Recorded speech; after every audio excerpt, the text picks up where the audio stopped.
haddii ay suurtagal inoo ahaan lahayd inaan aragno qulubta bani'aadanka dhammaantooda waxaan arki lahayn qalbi walba inay dhex ahaatay qiso xanuun badan aynu u naxariisanno qaarkiin qaarka kale laga yaabaa inuu rabbi inoo naxariistee ma jiro qof awooda inuu koro dhabarkaada ilaa markii aad u fadhiisato isdhigta mooye aad u daryeel sumcaddaada waayo waxay sii noolaanaysaa in ka badan inta aad nooshahay ha u sheegin qof walba sirtaada haddaadse u sheegto waxaad u hadiyeysay warankii uu kugu dhufan lahaa maalin uun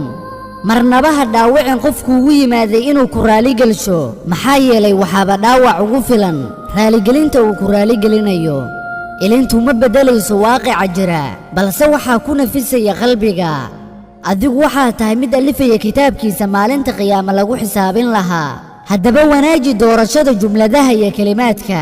qofka markii uu barto samirka wuxuu xalinayaa qayb ka mid ah mushkiladaha nolosha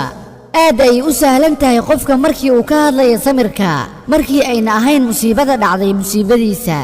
cabsidu ma kuu diidi karto xanuunka beri balse waxay kaa xadaysaa oo ay kuu diidaysaa nasashadii maalintaada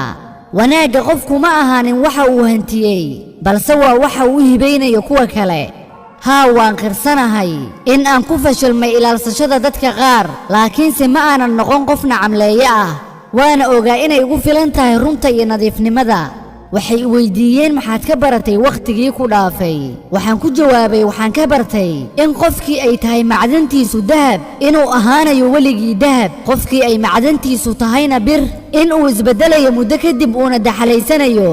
anigu isma beddelayo balse waxaan ka fogaaday qof walboonan garanaynin qiimahayga taasi ma ahan micnaheedu aamusnaan raalli ahaansho ee waa nooc kale oo la yidhaahdo tani waa noloshayda taasina waa noloshiina haygu jeclaan indhahaaga waxaa suurtagala inaad hesho qof aniga iga qurxoon kadibna aad raacdo balse qalbigaaga iga jeclow maxaa yeelay quluubtu isma shabbahdo weligeeda waxaan ahay qof nasiib badan maxaa yeelay waxaa jira qof isku daya inuu sameeyo xitaa waxyaabo aanan suurtagal ahayn si uu aniga farxad ii siiyo oo keliya